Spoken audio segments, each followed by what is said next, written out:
everyone, welcome back to my channel. If you're new to my channel, here we make all kinds of foods from all over the world. Today we're going to make some yummy pierogi. Pierogi are dumplings, and inside you will usually find mashed potato and cheese as the filling. Some people also like to use the sweet fillings for their pierogi. Some legends say that pierogi came from China through Italy from Marco Polo expeditions. I will say anything is possible, right? Let's get to it now.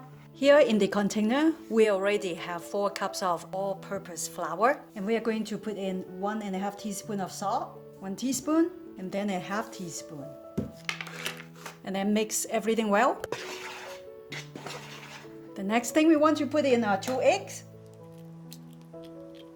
1, 2.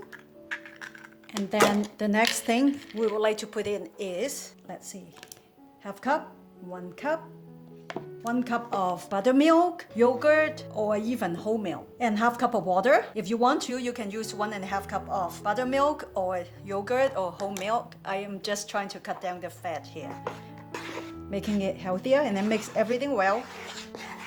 We might need to put in more water. It depends on how dry the dough is. We want the dough to be just right, just a tiny bit sticky, but not dry. I'm still trying to mix all the ingredients in.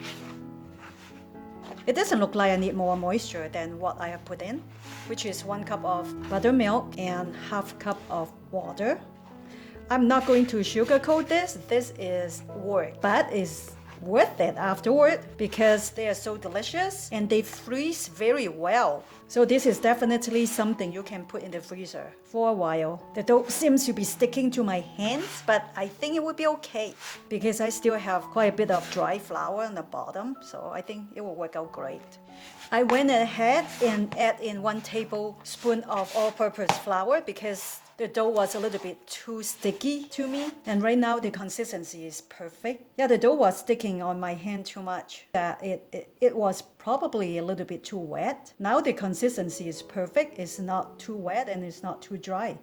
Okay, after you have formed the dough like a ball shape and it's pretty soft, pretty good texture, we can cover it up and leave it alone for an hour.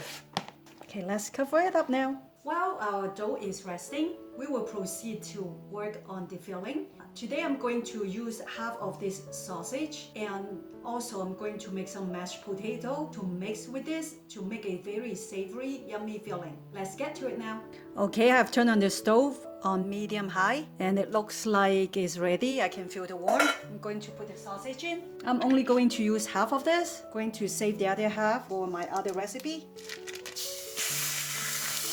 I'm going to turn down the heat down to medium so the sausage won't get burned. While our sausage is being cooked, I'm just going to cut all these potatoes ready for the mashed potato. This little black spot I don't want, and I'm just going to cut this thinly. It helps to cook it faster. You can cook however you want. I have already washed this potato very good. I also like to leave the skin on so they can have better texture. The potatoes are done cutting. I'm just waiting for the sausage to get done, and then I will cook the potato in the sausage pot. The sausage is ready. Let's get it out. Like I said, I'm going to cook my potato in this pot that I just finished cooking the sausage. And let me put in 1 teaspoon of salt first. Here, 1 teaspoon of salt and a dash of black pepper. Going to have the water boil before I put in my potato. It's time to put in our potato. Our cut potatoes are all here. Going to set a timer for about 30 minutes. It should be done. My mashed potato is finally done. As you can see that I have put some chopped celery in it. In the middle of it, I have decided our mashed potato needs to have more flavoring. That's why I put it in. And the next step is I'm going to put in half of my sausage, mix in with my mashed potato. I've just mixed in half of my sausage with my mashed potato and celery. I need to cool the filling off before I can wrap them. The dough has been resting for over 2 hours actually. It's time to roll the dough out and wrap our dumpling.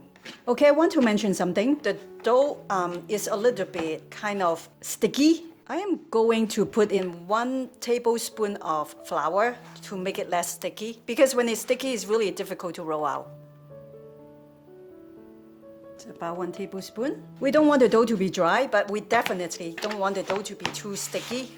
If not, the dough will be sticking to the rolling pin and makes it very difficult to work with. Okay, I think this is good. And the next thing I would like to do is to pull out a chunk. We're going to work a little chunk at a time. And you probably would like to keep your flour around just in case. While rolling out the dough, you need more flour. Okay, time to roll the dough. I don't have a rolling pin, so I'm going to just use my cup. We want to roll it as thin as possible. The dough is quite soft and easy to work with. This is a good thickness. When you can get to this thickness, this is a good thickness. Okay, the next thing you want to do is to cut out the dough. My cup actually works out fantastic. See how I got my circle for wrapping our dumpling? If you want to make a bigger size of dumpling, you just need to get a bigger cup. This is a good size for me. At least I hope it is. Okay, looks like I can get about 5 dumplings out of this. And then you just put this back with the rest.